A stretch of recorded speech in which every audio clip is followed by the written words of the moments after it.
Hello, friends. Welcome once again to the second part of designing newsletter through Microsoft Publisher. Where in the first part, in the concluding line, I was just trying to show you like how to copy the drafted content and paste it in the publisher page. So this is the like I would like to go with a quick recap. This is the format of the pasted content, drafted content and pasted in the publisher page. As you can see, like the entire content which has been pasted, it looks like in a paragraph format.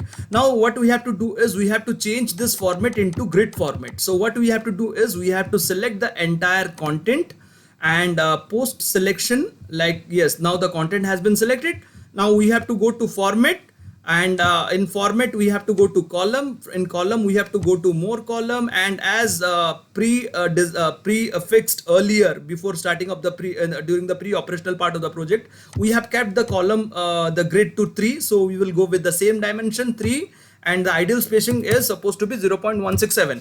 So once you click OK, you will find like the content in the first page has been resized accordingly to the 3 alignments, like the 3 grids. Now this will exactly the look what it is going to look like post gridding. So now you can see like in the bottom part of in the right bottom part of the first page, you can see 3 dots which clearly indicates, it will indicate wherever a project is in the pre-operational part.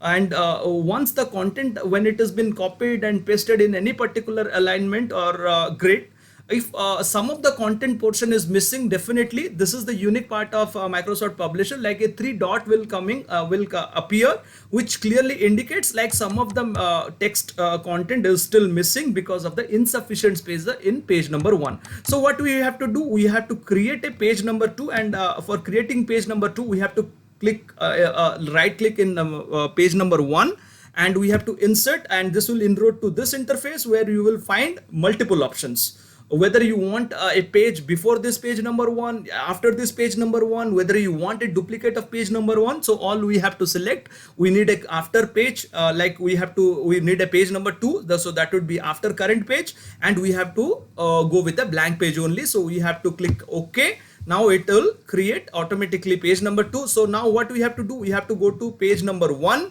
right bottom part where we have seen that 3 dots. So once sometime it will by default it shows like it is is disappeared, but once if you click into the grid portion, it will appear. So on clicking to those 3 dots, you will find like this type of icon, like bottom arrow it will show, and what you have to do is you have to drag drop.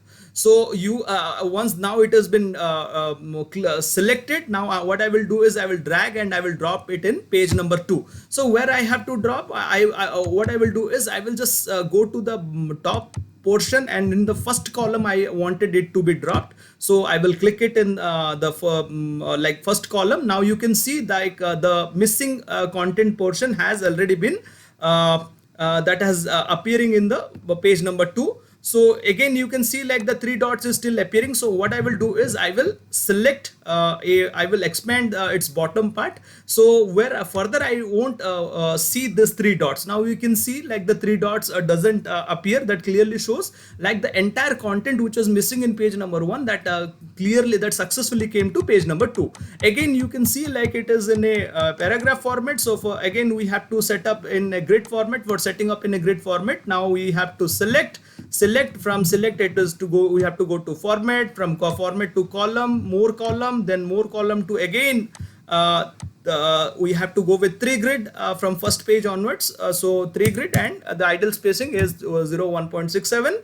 Now clicking OK, you will find again the paragraph format has resized itself into grid like grid format. Paragraph format has been resized to grid format, and you can see how easily the content part has without any further writing, without any disturbances, it has it has resized accordingly. So that is the best part of Microsoft Publisher. Now I will show you, this is the body part. Actually I will show you show you inserting some images, and that is the best second best part or unique part I can say, where the entire content portion doesn't get disturbed and the images easily fixed. Now I will go into insert, and from insert I wanted to show you this picture placeholder. This is the best unique, unique feature in Microsoft Publisher. Once clicking onto this, you would able to find a frame, and this frame you can place it any place where you wanted it to be. So I want this to be kept right over here. In the first, I wanted to insert any page, any image. So what I will do is I will insert, I will insert our principal search photograph, and now it has been, now it is, yes, it has already come into the page. So what I will do is I will just expand on both of its side, and I will just fix so it gives it gets the proper size of this photograph. So now as you can see, like I got the desirable photo, and with its proper size, and yes, now it has been now the photo clearly matches with the grid, even if the horizontal grid also. So you can see, like even though I inserted a photo, nowhere the contents were been disturbed. That is the best part of this Microsoft Publisher. So here you can see, like I have inserted one image, so accordingly you can insert n number of images without without any hassle, and you will it will be ensured, Microsoft Publisher will ensure like your content don't get disturbed. Similarly, in page number 2 also, I will just try to show like I will try to insert one more photograph in this. For this I need to go to insert and picture placeholder, and again what I will do is I will keep it in my desirable portion where I wanted it to be. I wanted here this should be kept. Now what I will do is I will try to insert, and I will insert Swagatika, no, yes, no, oh, no, I will insert Swagatika ma'am's photo.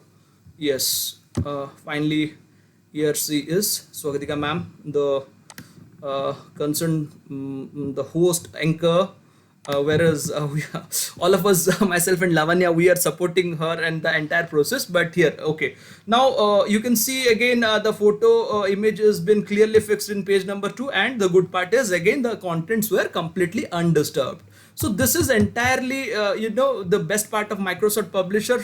So with this, I would just like to conclude, like here in this session part 1 and part 2, we learned about margin guides, grid guides, the idle spacing in both margin guide and grid guides.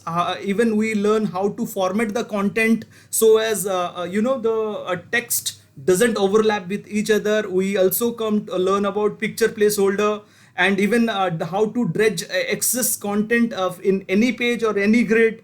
Even we learned like how to resize the font with using elephant font, and finally we also learned about autofiller. So this is for the entire session. I hope you enjoyed the session. For further learning, please keep on contacting us. So definitely we will come with some other learning session. That's for today. Thank you very much. Signing off, Vikash Kishore Das.